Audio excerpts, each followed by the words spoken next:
Hey, this is Tom. Welcome to the shop. I'm working on a project right now that I thought you might find interesting. I have a client who came to me and, like they sometimes do, and had a magazine with a photo from, this is from Thomas Moser Furniture, and they wanted this desk. Thomas Moser, they make some really nice shaker style, mostly, furniture. Now it's gotten more contemporary. But they have this radius desk in here, and he really liked that, but wanted it customized and for me to do some original things. So here it is. Here's what I've got so far.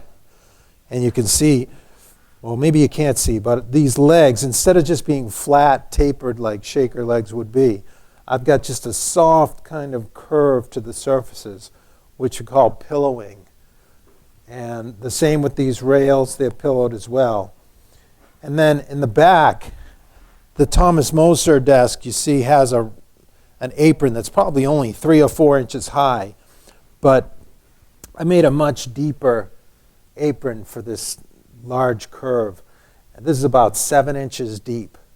And this is just made of 1/8-inch cherry, solid cherry, that was laminated around a form. But I didn't want to get into that too much today.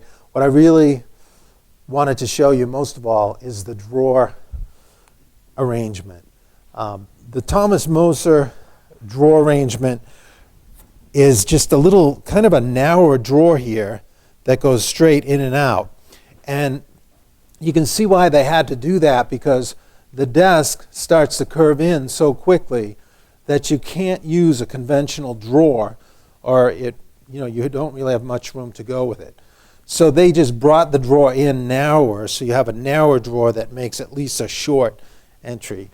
But I thought that was kind of limited, so I tried to come up with something else. And what I decided to do was have a pivoting drawer that would actually swing out and back mirror the curvature of this inside curve. So here's the drawer. Kind of an interesting shape. This again is laminated oak, and we've got the corners are dovetailed traditionally. This drawer is not glued up yet, so I haven't really cleaned it down. And then on this back corner you can see there's dovetailed as well. Let me put it in and show you how it works.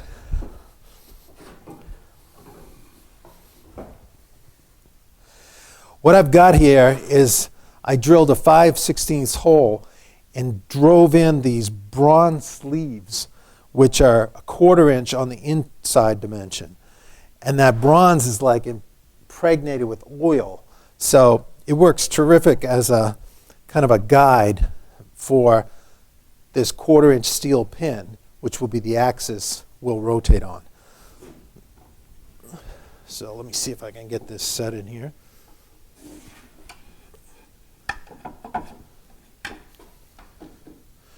There. So that's it. That's pretty close to the way it's going to be. Then it will just swing out and pivot right on that axis. So I've still got to get a piece down here for it to support on, but that's basically how it'll look. So you get much more room in here, and mostly it's kind of elegant the way it swings out, and you have this reverse curving and this interplay of curves. So the drawer is just one more element of curves in this design. It's pretty cool. Well, let me show you how I put the drawer together. Let's go over to the bench and take a look. All right, I want to show you how that drawer was made. And to make a complicated drawer like this that has curves and basically triangular shaped, you need to do a full-size drawing from the top view. So I have a large drawing over the other side of the room that I won't bother showing you right now, but basically it's the same shape as this drawer is.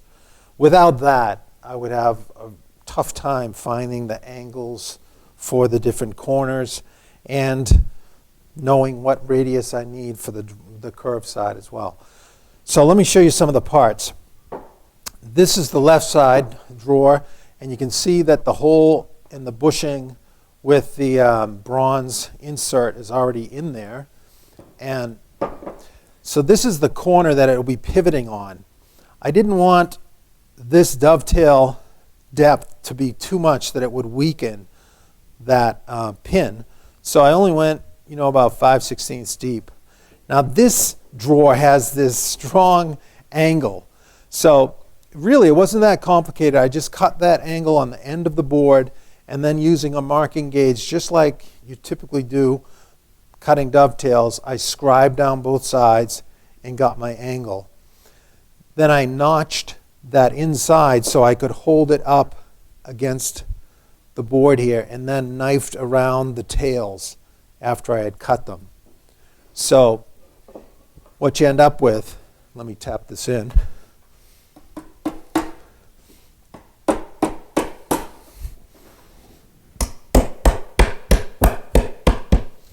Is a nice dovetail corner like that. But we still got this little issue of the overhang here. It was easier to construct it with that still on.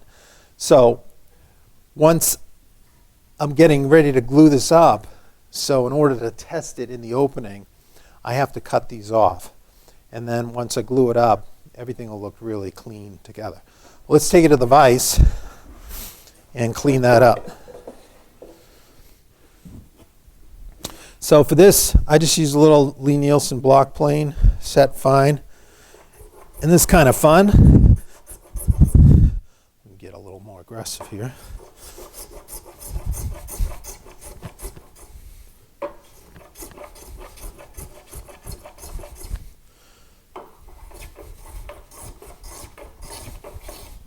Okay, I'm getting close, so I'm going to back off just a little bit.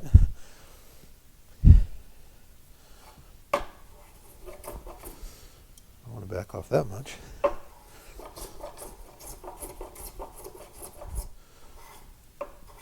There, that's nice. So now you can see we've got this complex looking joint that really wasn't that difficult to make once you had the angles established. So when that's glued up, I'll give it another planing, clean it up really nicely. It'll look beautiful.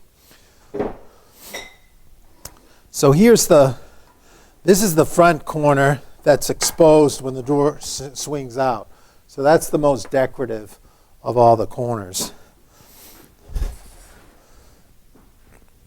Just going to tap that in.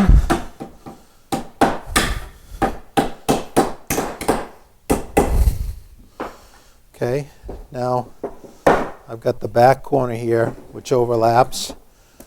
And these joints were just almost exactly 90 degrees.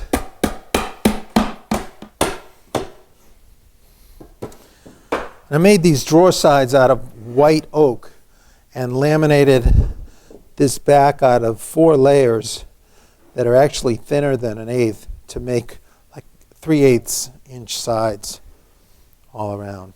So you can see how nicely that's going to look when it's all glued up. But here's the question. I need a drawer bottom in here that's not solid wood, because we're going to get, that would be way too much movement to work inside a triangular frame that's closed like that. So I've already routed this dado, you can see, and I'm going to put in a solid panel drawer bottom that'll be veneered.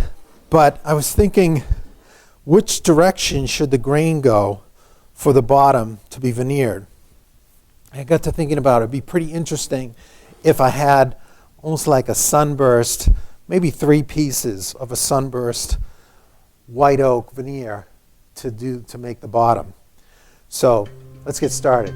Let me make those right now.